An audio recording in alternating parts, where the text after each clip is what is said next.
ದೈಹಿಕ ಸಂಬಂಧಕ್ಕೆ ಅಡ್ಡಿಯಾಗ್ತಾನೆ ಅಂತ ಭಾವಿಸಿ ತಾಯಿಯೊಬ್ಬಳು ತನ್ನ ಪ್ರಿಯಕರನ ಜೊತೆ ಕೂಡಿ ಮದ್ಯದ ನಶೆಯಲ್ಲಿ ಮಗನನ್ನ ಚಾಕುವಿನಿಂದ ಇರಿದು ಕೊಲೆ ಮಾಡಿರುವ ಘಟನೆ ಬೆಂಗಳೂರಿನ ಹಲಸೂರು ಪೊಲೀಸ್ ಠಾಣಾ ವ್ಯಾಪ್ತಿಯ ಮರ್ಫಿ ಟೌನ್ನಲ್ಲಿ ನಡೆದಿದೆ. 16 ವರ್ಷದ ನಂದು ಕೊಲೆಯಾದ ಬಾಲಕ.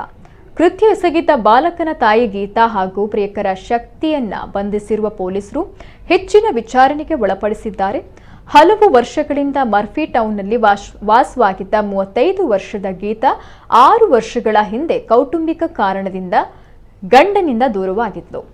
ಸೋಷಿಯಲ್ ಮೀಡಿಯಾ ಹುಚ್ಚು ಬೆಳೆಸಿಕೊಂಡಿದ್ದ ಗೀತಾಳಿಗೆ ಮೃತ ನಂದು ಸೇರಿ 2 ಮಕ್ಕಳಿದ್ರು.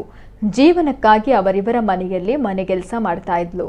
ಸೋಷಿಯಲ್ ಮೀಡಿಯಾ ಹುಚ್ಚು ಬೆಳೆಸಿಕೊಂಡಿದ್ದ ಗೀತಾಗೆ ಕೆಲ ತಿಂಗಳ ಹಿಂದೆ ಬಾಗಲೂರು ನಿವಾಸಿ ಆರೋಪಿ ಶಕ್ತಿಯ ಪರಿಚಯವಾಗಿತ್ತು. ಪರಿಚಯ ಸಲುಗಿಗೆ ತಿರುಗಿ 2 ಮೊಬೈಲ್ ನಂಬರ್ ವಿನಿಮಯ ಮಾಡಿಕೊಂಡಿದ್ರು. ಬಾಂಧವ್ಯ ಹೆಚ್ಚಾಗ್ತಾ ಇದ್ದಂತೆ ಆಗಾಗ ಗೀತಾಳ ಮನೆಗೆ ಶಕ್ತಿ ಬಂದು ಹೋಗ್ತಾ ಇದ್ದ. ಇದನ್ನ ಸೂಕ್ಷ್ಮವಾಗಿ ಗಮನಿಸ್ತಾ ಇದ್ದ ನಂದು ಶಕ್ತಿ ವಿರುದ್ಧ ಆಕ್ರೋಶ ವ್ಯಕ್ತಪಡಿಸುತ್ತಿದ್ದ.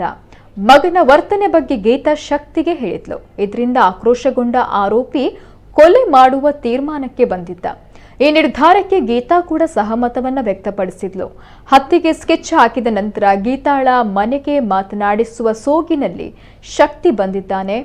ಈತನೊಂದಿಗೆ ಗೀತಾ ಹಾಗೂ ನಂದು ಸೇರಿ ಮರ್ಫೆ ಟೌನ್ ಮನೆಯಲ್ಲಿ ಮದ್ಯದ ಪಾರ್ಟಿ ಮಾಡಿದ್ದಾರೆ.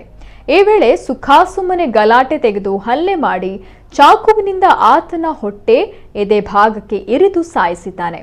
ಕೃತ್ಯವೆಸಗಿದ ಬಳಿಕ ಪರಾರಿಯಾಗುವಾಗ ಸ್ಥಳೀಯರ ಕೈಗೆ ಸಿಕ್ಕಿಬಿದ್ದಿದ್ದ. ಮಾಹಿತಿ ಮೇರೆಗೆ ಪೊಲೀಸರು ಸ್ಥಳಕ್ಕೆ ಬಂದು ಆರೋಪಿಯನ್ನ ಬಂಧಿಸಿರುವುದಾಗಿ ನಗರದ ಪೂರ್ವ ವಿಭಾಗದ ಡಿಸಿಪಿ ಡಾಕ್ಟರ್ ಶರಣಪ್ಪ ತಿಳಿಸಿದ್ದಾರೆ.